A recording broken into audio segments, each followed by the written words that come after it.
said He'll prepare for us a place when we all get to heaven. What a day of rejoicing that will be when we all see Jesus. We'll sing and shout the victory. Let us then be true and faithful, trusting, serving every day. Just one glimpse of Him in glory will the toils of life repay.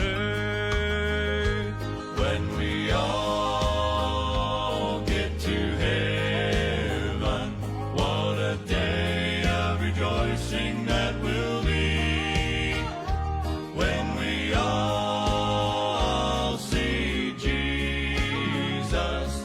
We'll sing and shout the victory.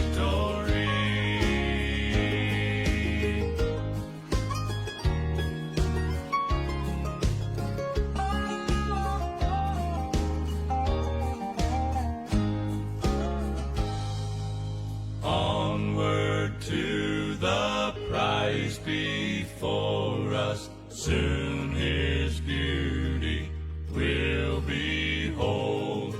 Soon the pearly gates will open, we shall tread the streets of gold. When we all get to heaven, what a day of rejoicing that will be when we all see Jesus. We'll sing and shout the victory. When we all see Jesus, we'll sing and shout the victory.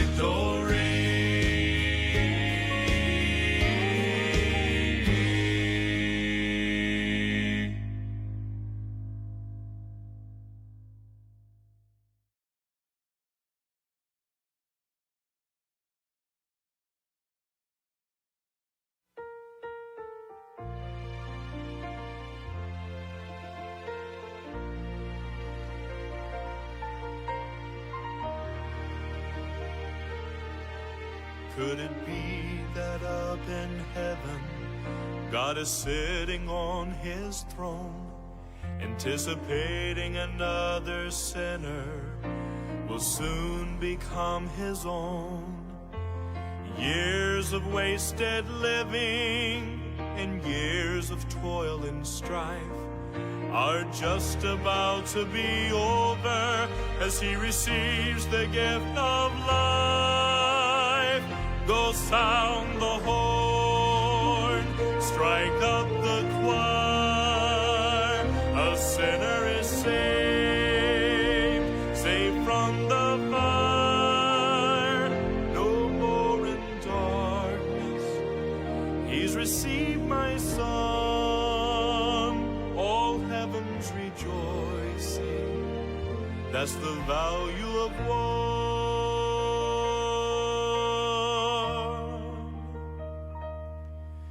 Holy Spirit has been working to soften up their hearts. All He needs is a willing servant who will simply do his part. Can you imagine up in heaven the joy that will be that day, as a sinner bows his head to pray and you hear the Father say, go sound the horn, strike up the choir.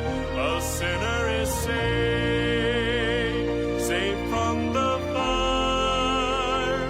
No more in darkness, he's received my Son. All heaven's rejoicing, that's the value of one. Start construction on his mansion, there on Hallelujah Street. He doesn't know yet that it's waiting. As the Savior he will meet.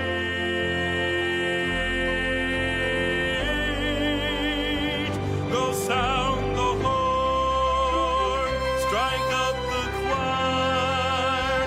A sinner is saved, saved from the fire. No more in darkness, he's received my son. All heaven's rejoicing. That's the value of one.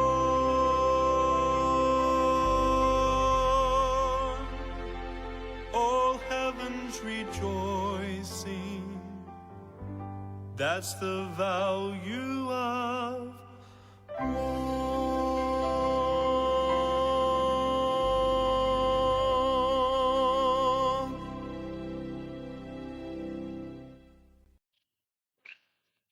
Good morning, blessed morning to each everyone, and I praise God that God gave us another day, another opportunity that we had.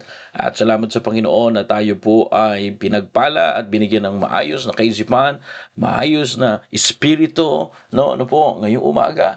At naniniwala po ko na tayo pagpapalain at salamat po na ang Diyos ay binigyan tayo ng panimagong umaga, binigyan tayo ng bagong kalakasan na nanggagaling po sa Kanya. Patuloy po tayo na magpanalanginahan at patuloy po tayong manalangin at sa ating bansa, sa Pilipinas, ang pinakamamahal nating homeland, ang Pilipinas, na ngayon po ay hindi lang po kakagulo ang ating mga government officials but yung ating mga kababayan. Ano?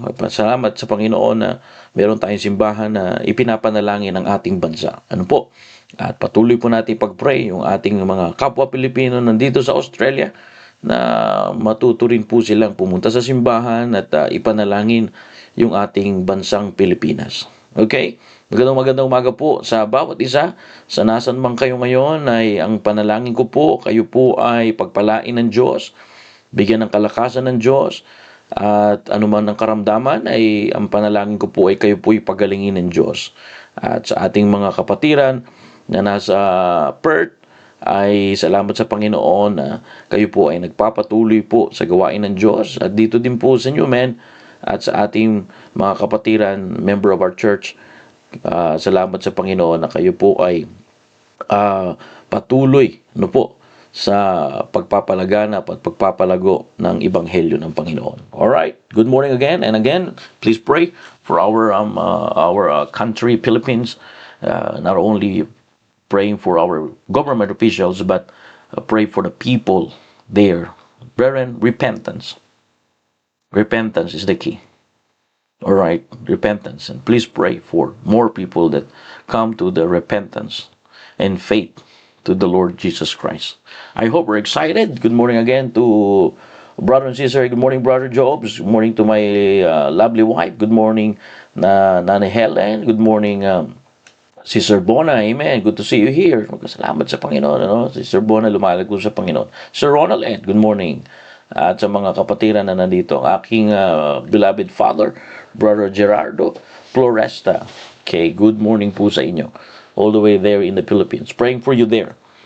Dito po sa ating program, tayo po ay patuloy na natututo mula sa paglago ng ating pananampalataya sa Diyos. Patuloy tayo magpanalanginan, patuloy natin pag-pray ang ating mga kasamahan na tayo po ay lumago sa pananalangin. Okay? Good morning again to our brothers and sisters wherever you are. Morning, Brother Paulo Custodio. Good morning, Sister Clarice. Our brothers and sisters and member of our church, nandito na din sila.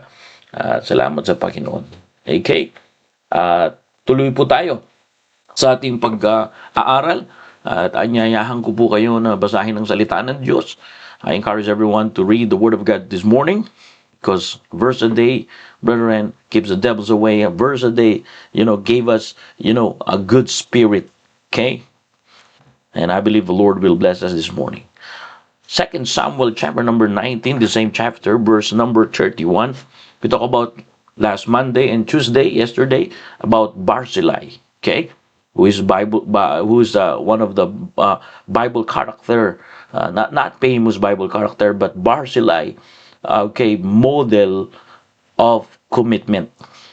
Okay, Barzillai, brethren, model not only commitment, but the blessing is contentment. Okay, this morning we'll talk about contentment. What is biblical teaching of God, or what God's word, okay, talk about contentment, or to be content. Okay, mahalaga po yan, yung paano tayo magkaroon ng makontento po sa mga bagay na ibinigay sa atin ng Diyos. Alright, so let's read first and then we will explain. Okay, the Bible says in verse number 31, and Barzillai, the Gelgelites, came down from Rogelim and went over Jordan with the king to conduct him over Jordan. Okay, ano po sabi mo ng verse 32? We have Bible screen here. Verse number 32, the Bible says, and Barzillai, and now Barzillai was a very aged man, even 80 years old, and he had provided the king of sustenance while he lay at Mahatnaim, for he was very great man. Okay, verse number 33. And Barzillai said unto the king, how long have I to live, that I should go up with the king unto Jerusalem? In verse number 35, the Bible says, verse number 35, sabi po ng Biblia, okay, maganda po ito, I am this day 80 years old, and I can discern between good and evil. Oh, I like this one. I discern between good and evil. So, umiidad si Barzillai, pero mas lumalalim at nade-develop yung kanyang pananampalataya. Imagine, nade-discern niya kung ano yung tama at ano yung hindi tama. The Bible says, I these days 80 years old, and I can discern between good and evil, full of experience, develop faith. Can thy servant taste what I eat or what I drink? What a wisdom here. Can I hear any more the voice of singing men and singing women? Wherefore then should thy servant be yet a burden unto my Lord the king? Verse 36, thy servant will go a little way over Jordan with the king, and why should the king recompense it me with just a reward? Okay? We will explain that contentment, okay, not demanding credit or reward.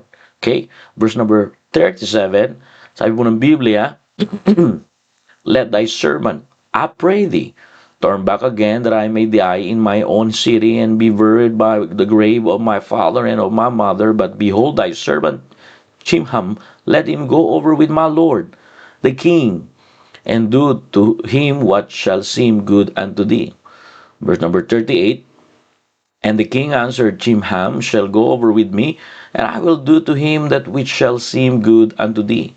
And whatsoever thou shalt require of me, that will I do for thee. Verse number 39. And all the people went over Jordan, and when the king was come over, the king kissed Barzillai, and blessed him, and returned unto his own place. Let's pray first. Dear God, Father in heaven, we come to you in prayer, asking for the forgiveness of our sins. Thank you, O God, for walking on ups this morning. Thank you, O God, for renewing our heart. Thank you for reviving us, redeeming us, and restoring us. Thank you for healing us. Thank you for your provision and care, in spite of circumstances, in spite of in the midst of our storms, in spite of burden that we had. Lord, I pray, give us peace of mind. Bless your people. Give us great understanding to understand the circumstances that we faces. Thank you, Father, for your words that remind us always, a simple reminders and encouragement for your people, especially for our church here in the Baptist Church of Western Australia. Thank you, O God. Forgive us in our sins. This is our prayer. In Jesus' name we pray. Amen and Amen. Alright, good morning again to our brothers and sisters at salamat po sa Panginoon. Tayo po ay makapag-aral at matuto mula sa salita ng Diyos. Alright? Now, I want you to understand here, Barzillai, once again, like what we talked about from 2 days ago, we talk about contentment, and I want you to understand here that Barzillai is not a famous Bible character. Hindi po siya sikat, hindi siya madalas mabanggit sa mga kagaya ni Jethro, kagaya ni Moises, kagaya ni David. Pero makikita nyo ito, pinalagay ito ng Panginoon dito para tayo po ay mayroong matutunan kung paano natin i-develop yung pananampalatayang ibinigay sa atin ng Diyos. Nariyan na po kayo. So, Barzillai, again, is not a famous Bible character. He did not kill giant like David. He did not preach. He did not lead an army like David. He is not one of the general or one of the captains of King David. But he demonstrates something rare and powerful. Ipinakita po ni Barzillai kung ano po yung karakteristik ng isang Kristiyano na nade-develop ang kanyang pananampalataya. I want you to see here again, brethren, the word contentment. He demonstrates something rare and powerful, and that's contentment. You know, in a world where people always want more position, more praise, more attention, more attention, more credits, but Barzillai, brethren, shows us how a mature, believer lives with contentment and gratitude and humility. And this passage in 2 Samuel chapter number 19, verse 31 to 37, reveals a man whose heart was full of grace, not greed, full of contentment, full of commitment, not entitlement, humility, not entitlement, service, not promotion. I want you to understand what is contentment is all about. Right? Like what we talked about yesterday, contentment, brethren, if you really remember, contentment is a peaceful and joyful, satisfaction in God alone. Regardless of circumstances that you faces, brethren, regardless of possessions that you have, brethren, or outcomes, brethren, because the believer truly trusts that God is enough, God also is the provider. And God provides exactly what we need. Tandaan po natin, pag sinabing contentment sa salita po ng Diyos, ito po yung pusong mapayapa at kinasasayahan niya ang Diyos. Kaya nga pagdating sa paglilingkod, ang kailangan natin yung salitang contentment. Hindi tayo makikipagpaligsahan, hindi tayo magpapakita ng pagmamalaki na para liitin ang bawat isa, pero meron tayong kasiyahan sa Diyos kung kahit gaano kakaunti, gaano karami ang nasa ating hapagkainan o ang anuman yung ating tinitirahan, anuman ang meron tayo, gaano man po yan kaunti or gaano po yan karami ang nasa sa atin, ang pinaka the best is meron tayong pusong payapa at merong kasiyahan sa kabutihan ng Diyos, sapagkat sapat na, mga kapatid, ang Diyos sa buhay natin. So yan po ang contentment. Yan po ang pinakikita ng salita ng Diyos. Yan po ang tinuturo sa buhay ng isang tao po rito ng pangalan ay Barzillai. And I want you to understand this because it is important in our life that regardless of your circumstances, regardless of your possession, regardless of your position, brethren, because mature believer or mature Christian have contentment, because contentment is a heart at rest because God is enough. Are you there? Amen? That's the definition of contentment in the Bible. And we get that in the Bible character named Barzillai. Contentment is trusting God for what I have, and then I trusting God for what I don't have. What the Bible says in Philippians chapter 4, verse 11 and 12, I have learned in whatsoever state I am, therewith to be content. And there's another verse in Hebrews chapter 13, verse 5. Be content. For he said, I will never leave you nor forsake you. God never leave you nor forsake you. And in Psalm chapter 23, verse 1, David said, the Lord is my shepherd, I shall not want. Brethren, contentment is trusting God rather than your capability and your map-up strategy. Either amen. Di ba? Medyo parang map up natin yung strategy natin. Pero nakakalimutan natin, ang contentment ay isang salita sa salita ng Diyos na nagpapakita ng ating pananampalataya at pagtitiwala lamang sa Diyos. Contentment is peace that does not depend on circumstances, does not depend on and leaning on in your mind, but satisfaction in the Lord Jesus Christ. Not in possession, but in the power of Christ.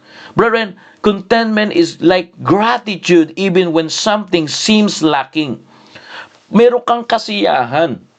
Meron kang pagpapasalamat. Kaya nga, pagka ang tao po ang na-develop ang kanyang pananampalataya, magkakaroon siya ng salitang kontento. And like here in the passage that we read, brethren, listen, the Bible make it clear that Barzillai, according to the Word of God, have gratitude even when something seems lacking. And that's what we really need, brethren. Last 2 days ago, we talked about that commitment, serve quietly, without demanding credits. The reason the Bible says God loveth a cheerful giver, because you just give and you don't expect a return. And God loved that. Do not give without cheerful heart. Do not give, brethren, with, a grieving heart. And when you have contentment, you learn to serve quietly without demanding credits. The Bible says, now Barzillai was a very aged man, and he had provided a king while he stayed at Mahanaim. So Barzillai helped David secretly during the hardest time. But I want you to see here in verse number 34. Let's continue the story. The Bible says, ano po sabi mo ng Biblia? Napakaganda po pagka ang Word of God. It is great to understand when the Word of God is already outlined. Brethren, like Pastor Hill said, learn to study the Bible. Learn to study the Word. Remember, church, when Pastor Hill went here in our mission church, he went to Perth and he taught us how to study the Bible, because the Bible is already outlined.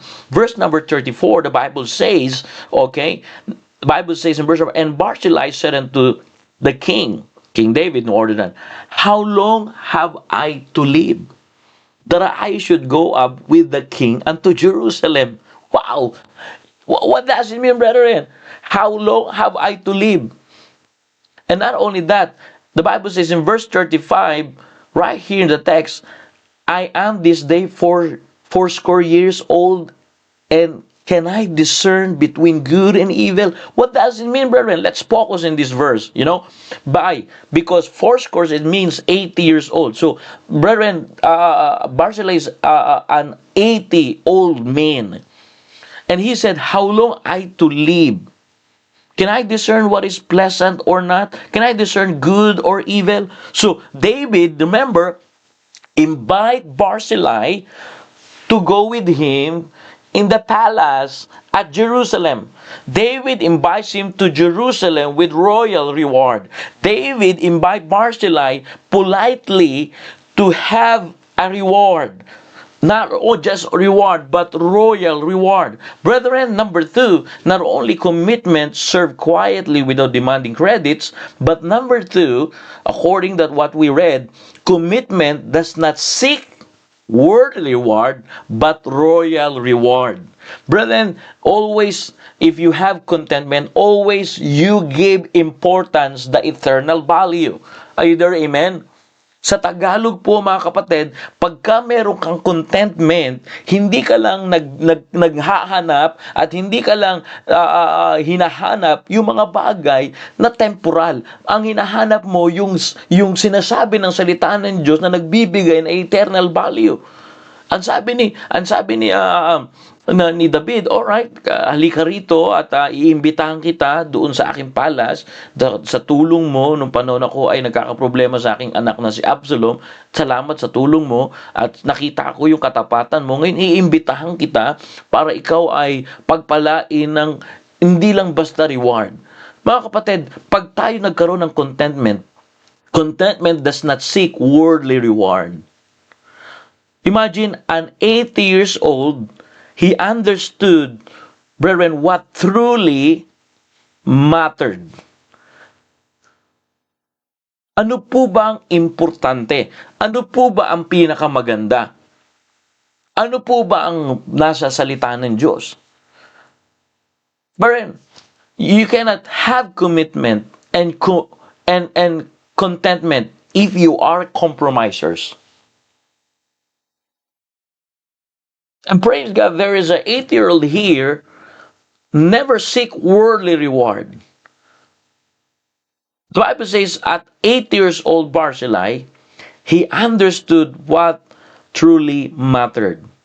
He did not need status, palace food at Jerusalem, or recognition.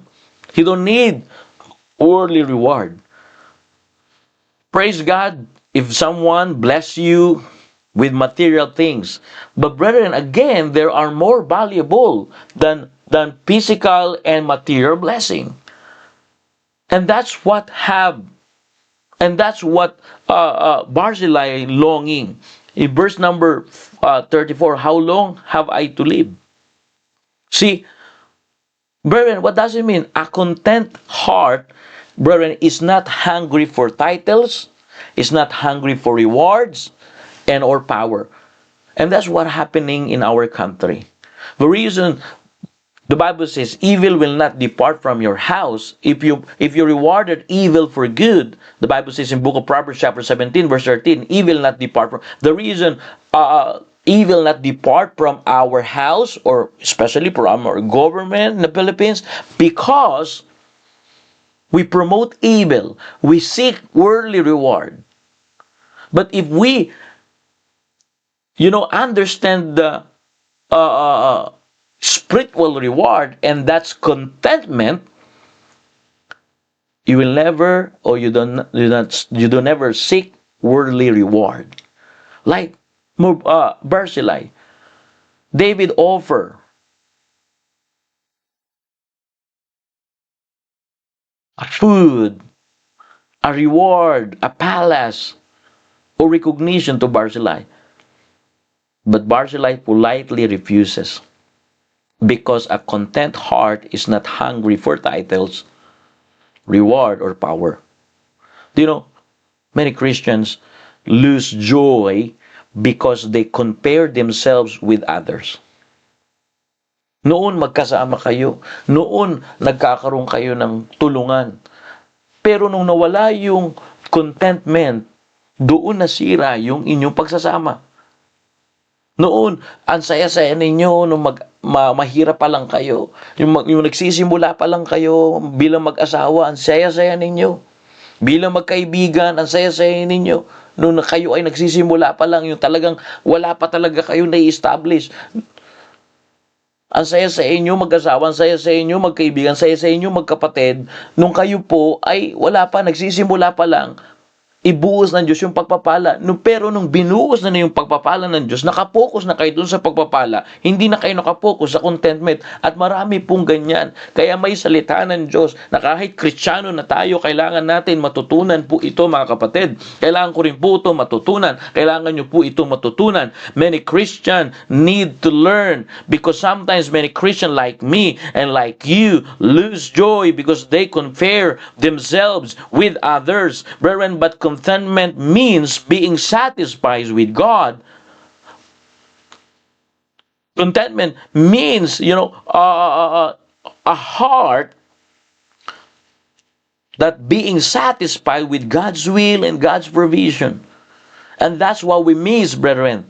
You grow spiritually, brethren, when you stop chasing what the world chases. Like Barzillai.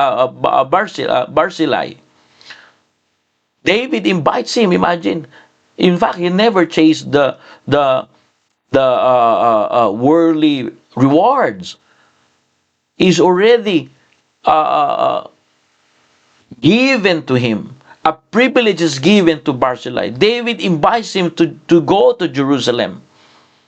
David invites him to Jerusalem with a royal reward. But Barzillai politely refused. Because a content heart is not hungry for titles, reward, or power. A content heart, brethren, means being satisfied with God's will and God's provision. My question this morning: do I get jealous? Do you get jealous when others are promoted? Do I get discouraged when I am not recognized? Kapag ka nagsiselos ka na ang natutuwa ko sa mga Australiano, this is what I appreciate to the Australian people. When someone is promoted, they Australian, Aboriginal Australian, Islander Australian, white Australian, even Filipino Australian learn that when someone is promoted, they not jealous, but they have a gratitude for the promotion. For almost 9 years now here in Newman, when I say Australian, way, one of the Australian way is when someone is achieved something, they are happy, they are proud, they encouraging one another when someone is promoted. When two boys racing, they encourage the winner on the race, and they encourage also the loser.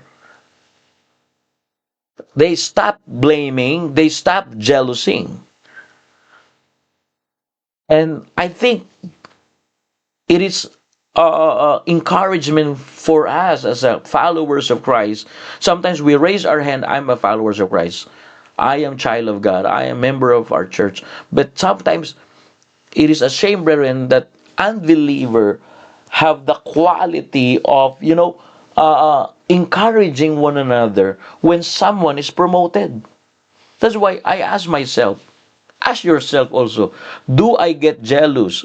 Do you get jealous when others are promoted? Not only that, number 2 question. Okay? Practical Christian question. Do I get discouraged when I am not recognized? Pagka hindi ba tayo napansin ni pastor, parang nadi-discourage tayo. Pagka hindi ba tayo napopromote, nadi-discourage tayo. Kapag ba tayo mga kapatid ay talagang parang wala na pumapansin sa atin, nadi-discourage tayo. Mga kapatid, ibig sabihin niyan, piniplease mo yung tao. Wala ka pang pananampalataya na kahit wala nakakakita sa iyo, kahit hindi nire-recognize ng tao yung ginagawa mo. Pero kung alam mo na ikaw ay naglilingkod sa Diyos at ang puso mo ay para mapasaya ang Diyos kasi satisfied ka na sa Diyos, yan na lang ang meron ka sa puso mo. At kung makikita nyo po mga kapatid na ang totoong nagkakaroon ng contentment ay yung ikaw ngayon ay hindi na di-discourage pagka hindi na recognize. Pagka ang tao gusto niya laging nire-recognize siya at pagka hindi na siya na-recognize, na di-discourage siya, may problema siya sa spiritual na paglago niya. Ibig sabihin lang, yung kanyang pananampalataya ay nakabase sa recognition ng tao. Mga kapatid, one day, merong rewarding time, merong rewarding ang time ng Panginoon. Yun ang dapat isik natin. Pag ginagamit ng Diyos yung salitang contentment para isik natin yung heavenly reward, hindi yung worldly reward. Kaya kung gaano kaunti yan o gaano man karami yan, marunong kang manatiling na mapayapa at masaya kasi kinasasayahan mo ang Diyos. And brethren, commitment, does not seek worldly reward. Contentment does not seek worldly reward, but contentment, brethren, seek heavenly reward. It might be people never recognize you, but you continue to please God in your life, and that's the main goal of our Christian life, to please God. Remember when Jesus walked from Galilee to Jordan for one goal, to please the Father. And the Bible says the heaven opened, and he said, "This is my beloved Son, whom I am well pleased." The same, brethren, my goal this morning is to please God. Your goal this morning is to please God. But how to please God? When we have contentment.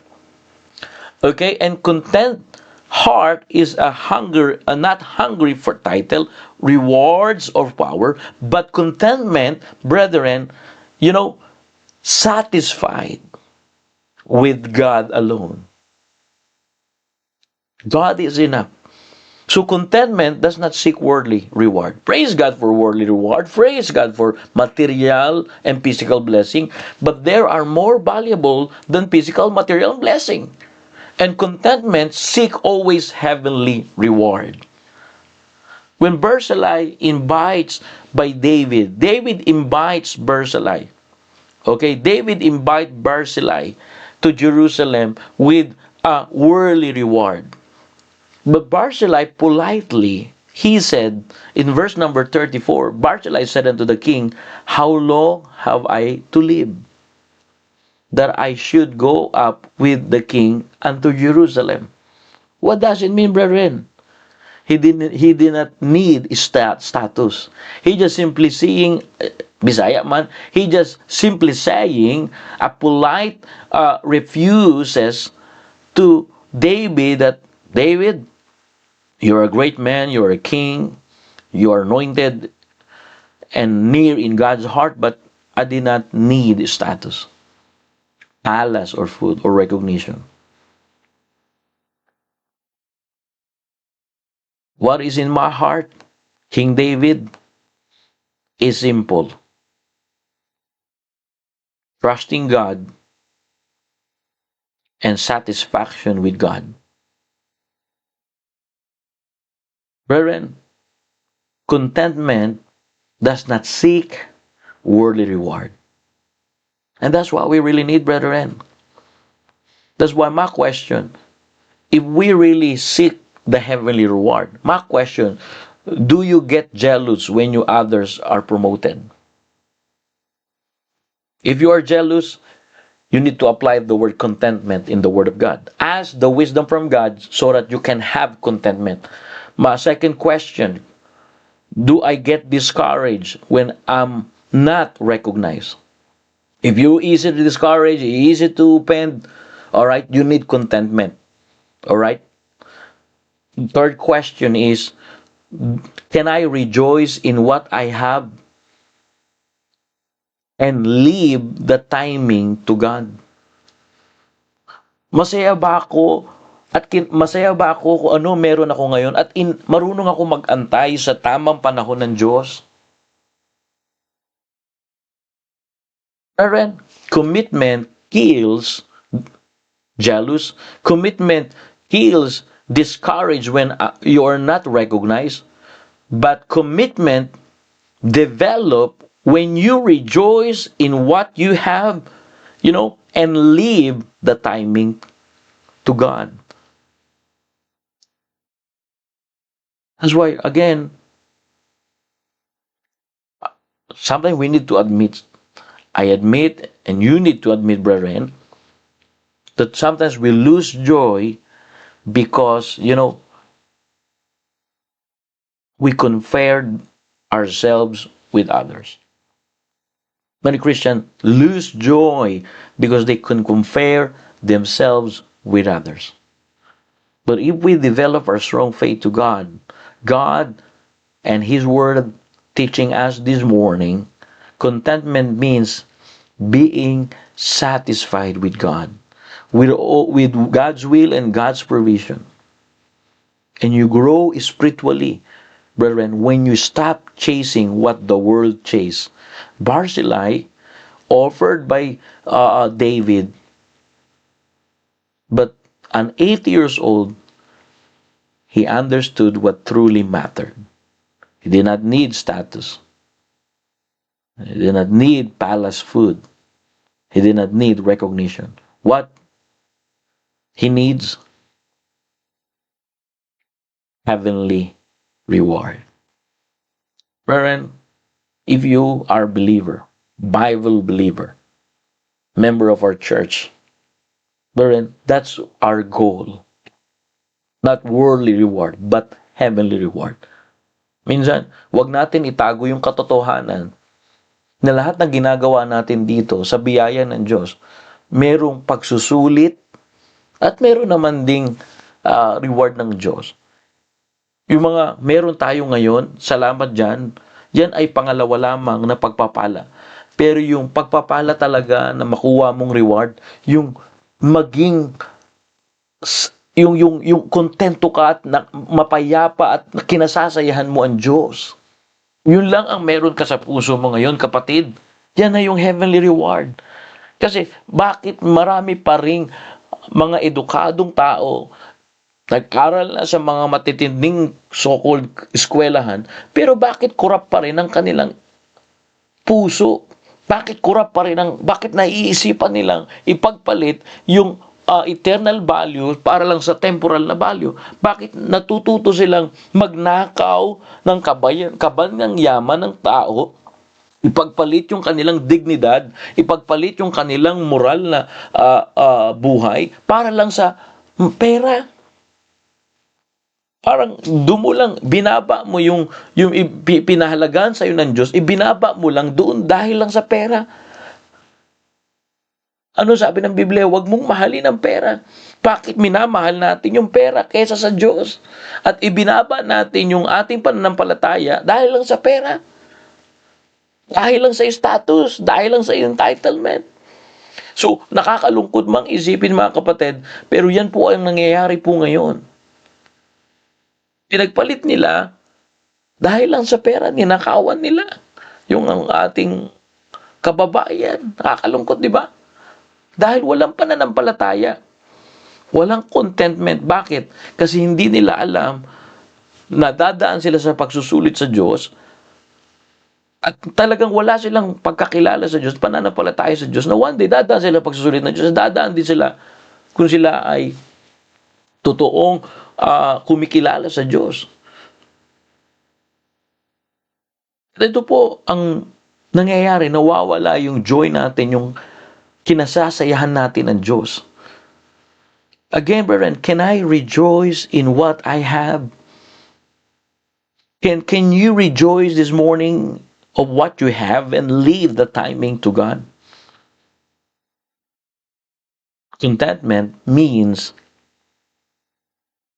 have joy, satisfied with God's will and God's provision.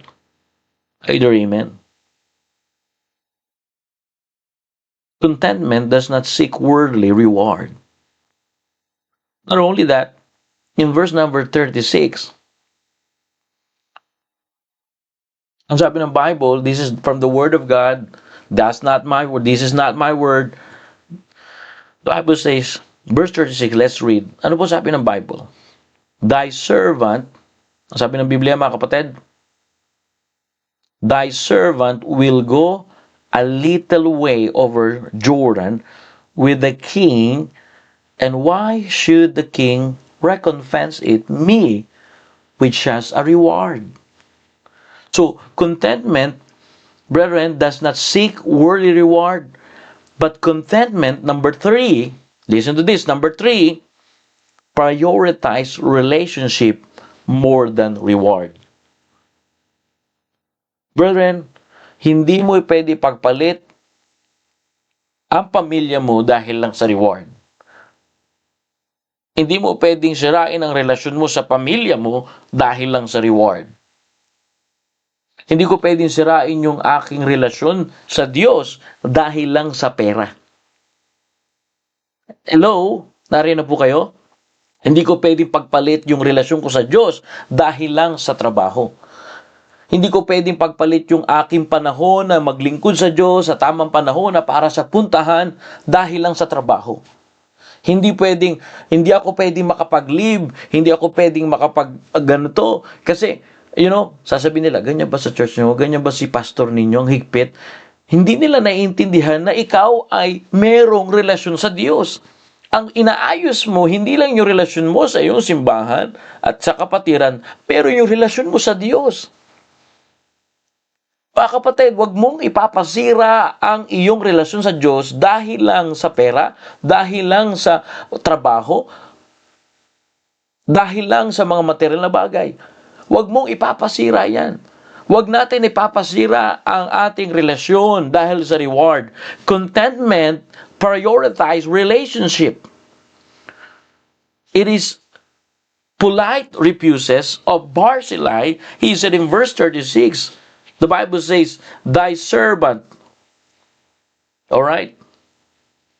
Who is the servant here? No other than Barzillai. What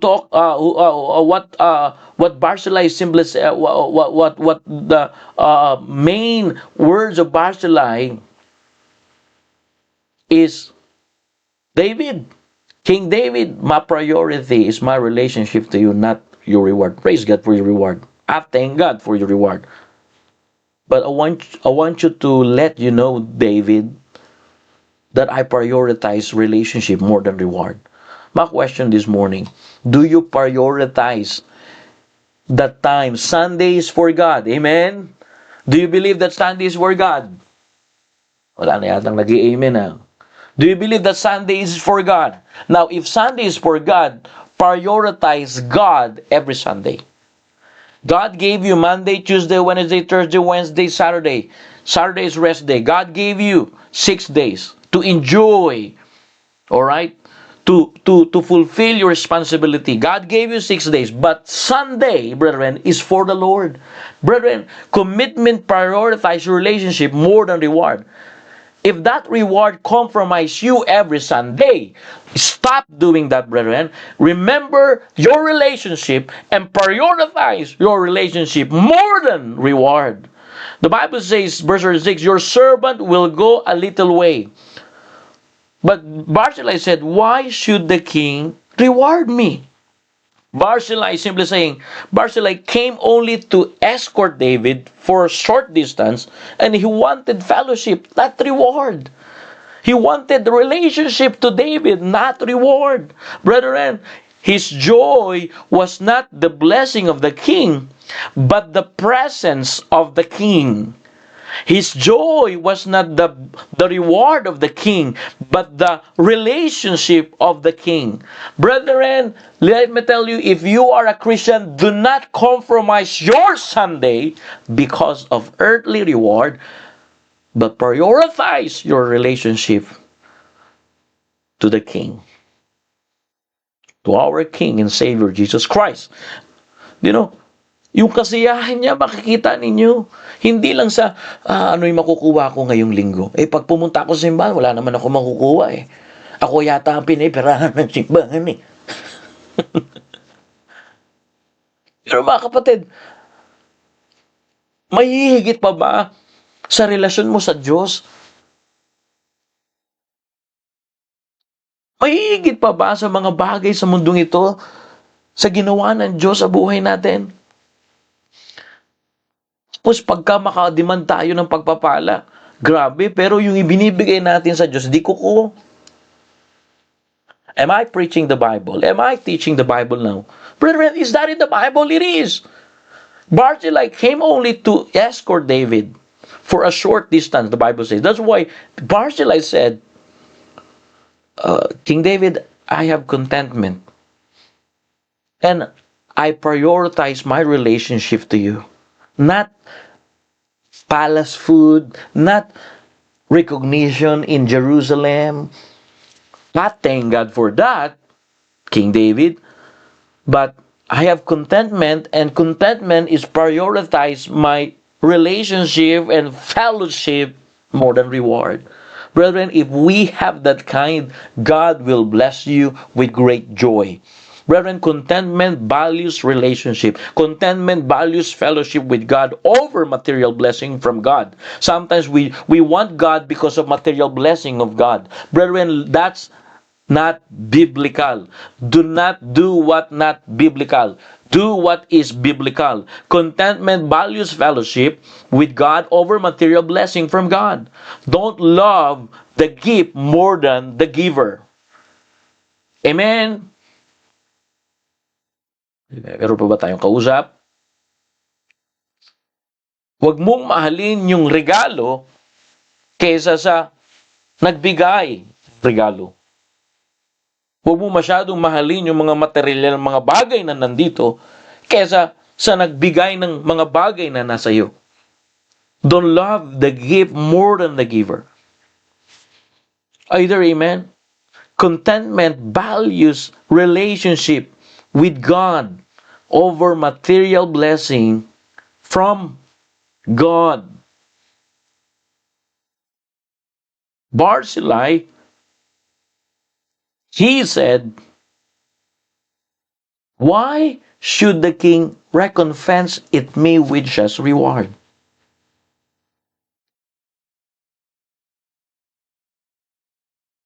What a great truth from the Word of God, brethren. I don't know about you, but this is the Word of God. My question this morning, do you pray because you want God or because you want blessing?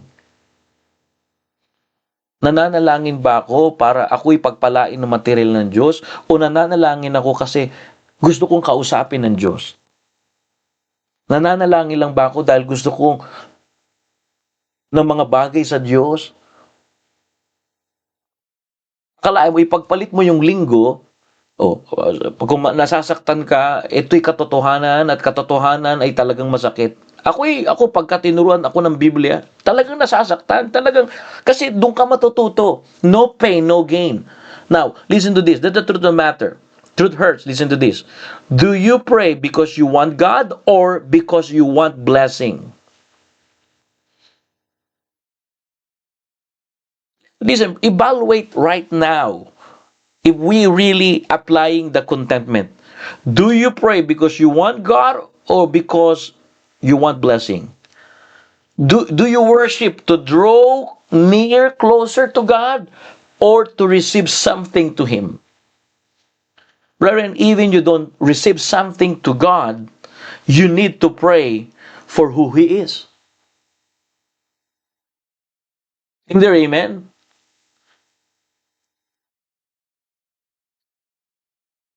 Even you don't receive reward from God, even you didn't receive material blessing from God, you pray because for who He is. He is gracious. He gives hope. He gives deliverance. He gives love. He forgive. He save us. Brethren, do you worship to draw near or just to receive something? Ay, lalapit ako sa Diyos kasi may makukuha ako sa Kanya. Ganyan ba yung attitude ni Barzillai? That's not the attitude of Barzillai. He did not come closer to King David to get reward. Why should the king recompense me which has a reward? Contentment prioritize relationship, brethren, more than reward. Contentment does not seek worldly reward, but prioritize relationship more than reward. Spiritual maturity depends your love for God Himself. My question, are you in love with God? Or do you believe in God? Do you believe that He exists? Because you never love someone if you don't really believe that He exists. The Bible says, without faith, it is impossible to please Him. We must believe. We must believe for who He is. We must believe that God exists. If you are a believer, don't love the gift more than the giver. Don't love ministry more than the master. Amen? Sometimes we say, I love the ministry. But brethren, listen to this. Be careful. You love the ministry, but don't love more than the ministry to your master. Don't love the ministry more than the master. You love the ministry because of the master. I love the ministry of God that God entrusted to me because I love my master. Brethren, God, I'm a servant, He is the master. He is the creator, I'm just creatures. He is the father, and I'm just a child. So, makikita po natin, don't love the gift more than the giver. Don't love ministry more than the master. Not only that, don't love the work of God than the God of the work.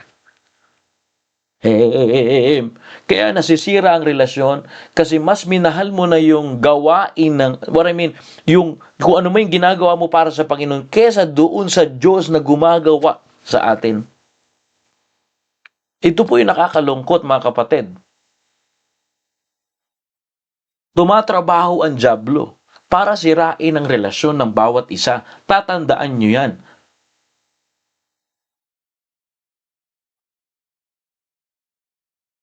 Pwede akong trabahuin ng dyablo, pwede kang trabahuin ng dyablo. Pero meron tayong pang-combat, meron tayong salita ng Diyos na gawin nating weapon para hindi tayo mabiktima ng dyablo. Mas pipiliin mo ba ipagpalit yung linggo mo kaysa sa relasyon mo sa Diyos? Kasi naman, hindi naman lagi ako nasa simbahan. Mga kapatid, hindi yun ang punto. Hindi yun ang punto na ikaw ay lagi nasa simbahan. Hindi ay punto na ikaw lagi linggo ay nasa simbahan. Ang punto doon, ikaw ay may relasyon sa Diyos at gusto ng Diyos na magkaroon ka ng business meeting sa Kanya, magkaroon ka ng fellowship sa Kanya every time na itinakda niya yung oras na. At yun po yung araw na linggo. Ipaprioritize mo yun. Hindi mo pwede baliwala yun. Hindi ako pwede pumunta sa isang lugar na hindi ko pwedeng puntahan ng Diyos kasi may relasyon ako sa Diyos. Dinaig pa tayo ng ibang mananampalataya na nagtututuwad sila. Kahit saan sila mapunta, nagtututuwad. Kasi ganun nila, pinaprioritize yung relasyon nila dun sa pinaniniwalaan nilang Diyos. Tapos pagdating sa atin, nagsasabi tayo, mayroong Biblia, nagsasabi tayo yung tama, nagsasabi tayo, meron tayong Kristo sa puso natin na tayo iligtas. Tapos pag pumunta tayo sa isang lugar, mas marami tayong bakasyon at kaya nalimutan natin yung relasyon natin na kaya tayo nagpupunta sa araw ng linggo kasi may relasyon tayo sa Diyos. Tapos ipagpapalit mo yun sa mga material na bagay. Ibig sabihin, wala pa tayong contentment na biblical. Ipinagpalit natin yung mga araw ng Panginoon sa mga bagay. Kasi wala ka naman sa sapatos ko, tsaka hindi ka naman minero, marami ka sigurong time. Mga kapatid, pagka marami tayong excuses, diyan na lang tayo habang buhay. My question, do you pray because you want God or because you want blessing? Alright, I buy with myself. Do I pray because I want God or because I want blessing from God? Brethren, contentment, biblically, prioritize fellowship more than reward. Contentment values reward with God over material blessing from God.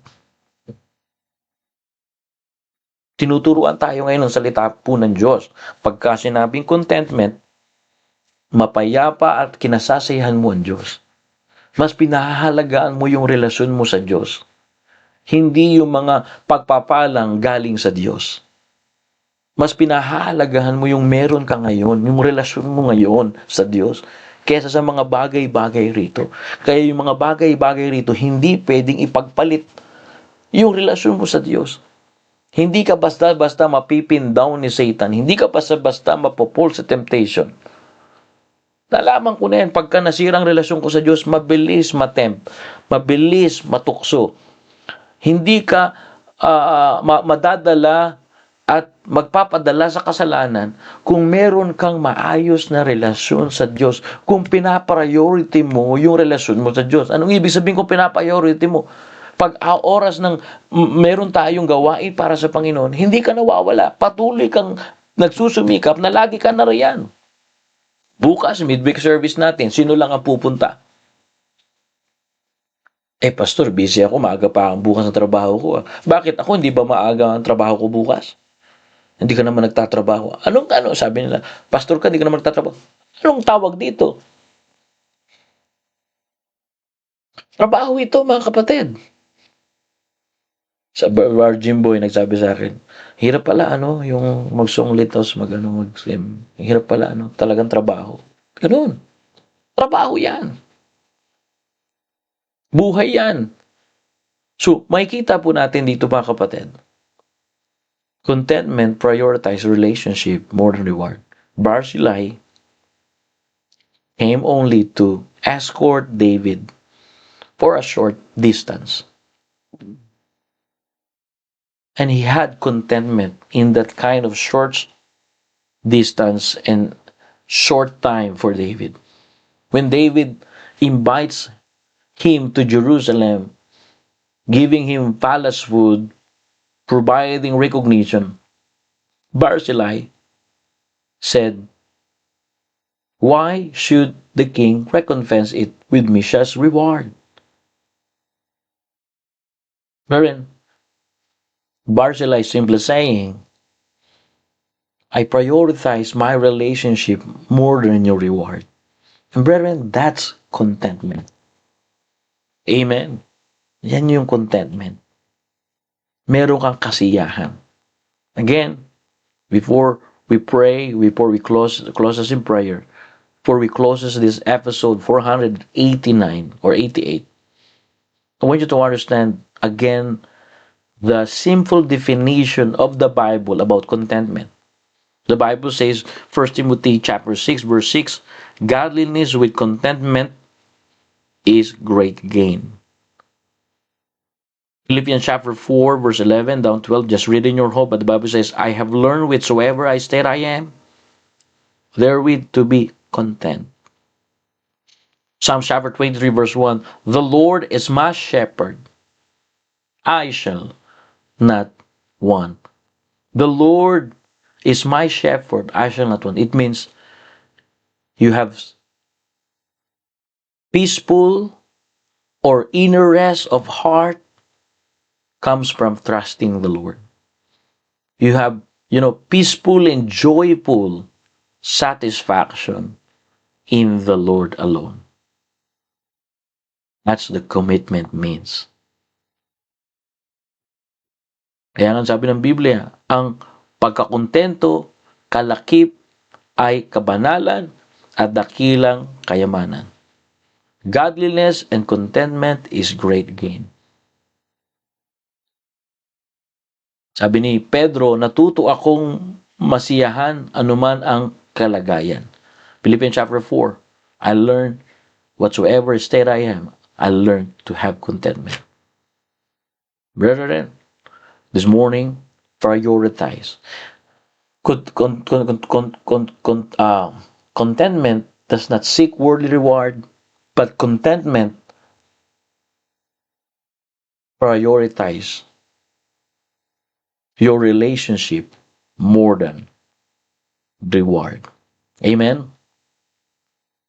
Prioritize relationship more than reward. Kaya nga, makikita natin na madidevelop ngayon na kung ano man ang meron tayo, mananatili pa rin tayo sa Diyos. Hindi yan sa kakaunti, hindi yan gaano mang karami. Ano po, ang sinasabi po ng Biblia ngayong umaga, kahit gaano pa kakunti o gaano pa karami ang nasa atin, kahit buo man ang ating bubungan or may butas man, kahit wala man laman itong bulsa natin o meron man, dahil alam natin na sapat na ang Diyos at sapat na ang kanyang kabutihan, natututunan natin na may kontento. Pusong payapa at nasisiyahan sa Diyos.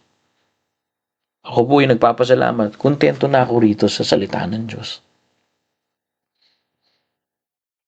Noon, nasisira yung relasyon ko sa Diyos at lumalayo ko sa Diyos dahil wala akong kontento sa salita ng Diyos. Naghahanap pa ako ng mga bagay na nandito na yung pinaka-the best na pagpapala ng Diyos. Yung salita niya. Mga kapatid, ngayong umaga, natutunan natin po ito. Amen? Tayo na po ba ay nakontento? Tanungin natin yung ating sarili ngayong umaga. Ano po? Alright? Tanungin natin yung ating sarili. Let's evaluate ourselves this morning. Because that's what the Bible says. Learn to examine ourselves. Like what he said, do I get jealous when others are promoted? Do I get, discouraged when others will recognize? Or do I get discouraged when I am not recognized? Can I rejoice in what I have and leave the timing to God? Can I enjoy what I have and wait in the timing of God? Do I prioritize my relationship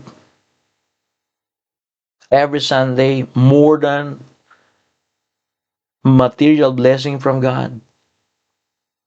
Brethren, they are more valuable than physical and material blessing. And that's when you learn contentment. That's a spiritual blessing. Amen? Sabi niya, parang bumabata ka at hindi ka tumatanda. Kasi kakapursigi mo, kakahabol mo, kakahano mo. Tatanda naman tayo lahat pero yung magmukha kang masaya ay talagang makakabawas sa mga wrinkles yan sa mata mo. Lower stress level yan. Bakit? Kasi may contentment ka eh. Pero pagka lagi kang problemado, meron kang hinahabol, marami kang hinahabol.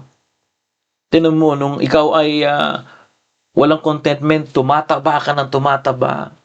So, sorry po sa malulusog. Malusog pala, lumulusog ka ng lumulusog. Ngayon, nagkaroon ka ng contentment, hindi ka na nagkakakain ng maraming rice. Natututo ka na magkaroon ng contentment, kaya nabawasan na yung pagtaba mo, pumapayat ka na ngayon. Diba si Sir Bona? 23 verses 20 to 25. Oh. Dahil ayaw mo na ng maraming rice, nagbawas ka, nagda-diet ka na ngayon kasi contentment nga. At hindi ka makatulog kapag hindi ka pa naka-midnight snack. Dati hindi ka pwedeng hindi kumain hanggat hindi ka nakakapunta sa 7-Eleven. Kailangan pa meron midnight snack. Pero ngayon, nagpapasalamat ka ngayon, hindi lang sa pagkain, kundi sa pananaw mo. Ang puso mo ay mapayapa dahil kinasasayahan mo ang Diyos at ang salita ng Diyos. Mga kapatid, pag natutunan ninyo na magkaroon ng kasiyahan at payapa sa Diyos at salita ng Diyos, yan ay yung contentment. Diyan ka na lumalago. Hindi ka maiinggit kung ano man ang meron ng iba kasi kontento ka na sa Diyos at sa salita ng Diyos. Hindi ka na madi-discourage na kung sila talagang grabe, ang daming pagpapala material. Pero sabihin natin ikaw wala pa. Pero marunong ka mag-antay sa tamang panahon ng Diyos. Brethren, I encourage you this morning. Contentment values or prioritize relationship more than reward. Do you pray because you want God or blessing you want from God? Let's learn to pray. Let's learn to communicate Him, not for material blessing from Him, but your relationship to Him. Barzillai, prioritize heavenly reward. Barzillai, prioritize relationship more than reward. Because he had contentment. His joy was not from the blessing of King David, but the relationship to King David. And that's contentment all about. When you prioritize your relationship more than reward. Let us pray. Dear God, Father in heaven, thank you very much for your help.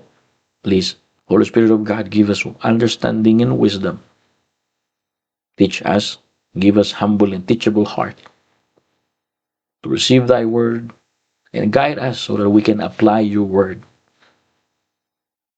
Benefits from your word. When we learn to apply your word, it benefits our life, benefits our spiritual growth. Father, help us today. Save the unsaved, baptize the converts. Forgive us in our sins. This is our prayer in Jesus' name. Amen and amen.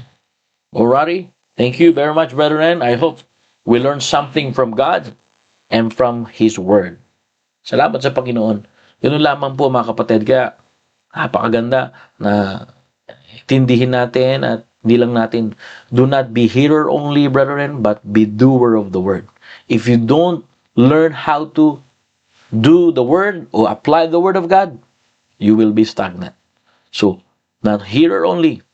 When you hear something this morning, learn to pray to God. God, I want to practice this. Because, brethren, faith is just like a muscle. The more you practice it, the more you exercise it, the larger and stronger it becomes. Alright? So please pray for our upcoming event. At pasama po sa panalangin, yung ating parating na Christmas Carol. We have Christmas Carol in town. And our church, the Baptist Church of Perth, Western Australia, Newman, will have a Christmas Carol, this coming December 6th. And I praise God for our Shire of East Pilbara that trusted our church to be, to host a Christmas Carol in our community. Church members, let's have practice this coming Friday and Saturday afternoon. I think we just adjust our practice of choir this coming Saturday around 3 to 4. Okay, 3 to 4. Okay, because one of our members go to the BHP. I think they have BHP Christmas, gathering. So please pray for that, and please pray for our beloved homeland, Philippines. We are all from Philippines. Our members, Filipino members. Pilipino ka, kahit citizen ka na rito, ipag-pray natin. Ang magulo, hindi lang magulo ang mga simbahan sa Pilipinas, magulo din ang mga government official sa Pilipinas. So, ipag-pray natin yan at ilapit natin sa Diyos na makapangyarihan na lahat po ay maging maayos. Salamat po at to all brothers and sisters here, good morning. Okay, good morning, Sister Nanay Lorena, good morning. Ay, nandito pa si Nanay. Sister Clarice, amen. Nanay Elsa pala, Nanay Elsa and Brother Paulo, amen. Tutuloy lang, Brother Pao. At sa bawat isa. Sir Lady Lee, good morning. Sister Bona, amen. Yan ang mga members natin, biyahe ng Diyos. Magkaroon kayo ng time, Hindi kayo busy ngayon dyan, Alright. So, salamat po. God bless you all. All the glory belongs to God. Let us continue this tomorrow for another episode of Newman Every Morning, developing a strong faith to God. God bless you all.